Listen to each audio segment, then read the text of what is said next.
Hello and welcome once again to Life Lessons 360. It's so great to have you on the channel today. My name is Anthony, and here at Life Lessons 360 we go ahead and talk about great and wonderful stories that not just enable you to thrive, but excel in every area of your life, be it personal, professionally, and more importantly, spiritually. And today we have something very interesting to talk about.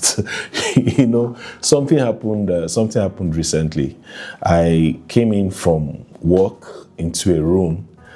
And what was fascinating was that when I walked into the room just had like a foul odor. A smell that it was terrible. Atmosphere was bad.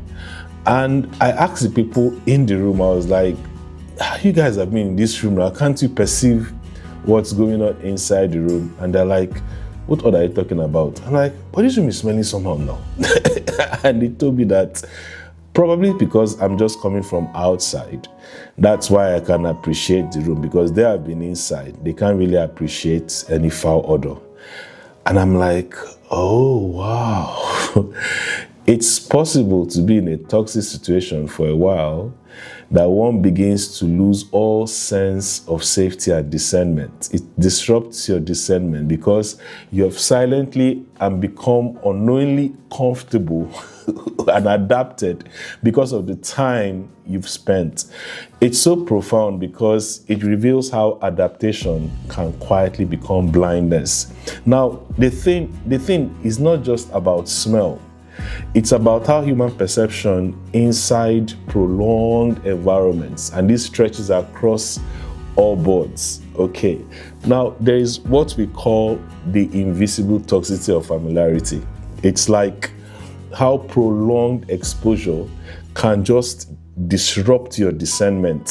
And oftentimes, outsiders often see what insiders cannot. There is this silent danger in every prolonged environment. Once you stayed so long, the way you stay so long, it begins to feel so normal, even when it's harmful.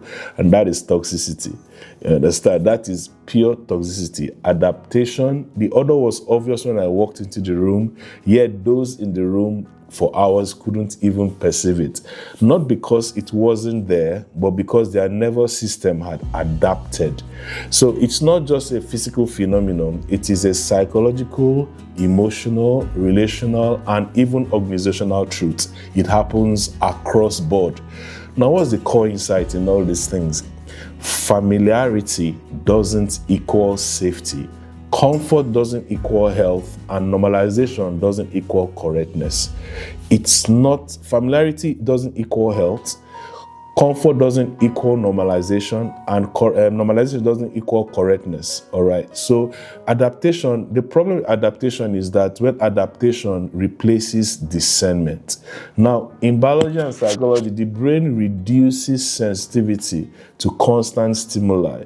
What is persistent but not acute fades into the background. And this same happens in life. In toxic workplaces, they begin to feel normal. Dysfunctional relationships begin to feel manageable. Chronic stress is like, that's how life is, Emotional neglect begins to be like, no drama, No moral compromise begins to feel practical. These are just like practical instances. Now, the nervous system prioritizes survival over truth. And if you can endure it, your brain tells you, okay, you can live with it. All right. Now, every environment has a way of training the people inside it. When you remain in an ecosystem long enough, your standards adjust. Expectations shrink. Your warning signals become dim. Intuition becomes quieter, and your senses of danger recalibrates downwards. Now, you don't just lose discernment overnight. It reduces one tolerated odor at a time. Now, importantly, you ask yourself, why do outsiders see what insiders do not see? An outsider has fresh contrast, untouched boundaries, and more importantly, an untrained tolerance. And that is why a new employee steps into an office and begins to see dysfunction that even veterans do not see. A visitor comes into your house and then sees some family dysfunction that the family has normalized. A therapist makes patterns that a couple has normalized. The truth is that distance restores discernment, but if you're in an exposed environment, it erodes it. Now, the most toxic environments are not just the explosive ones. They are the ones that slowly suffocate you. If toxicity announces itself, you can easily escape. But the question is, what of the toxicity that is slow and familiar? People now say, oh, it's not that bad. I've gotten used to it. Every place has its issue. You understand? Without even realizing that you have traded clarity for coping. Now, there are key principles. Adaptation is not endorsement.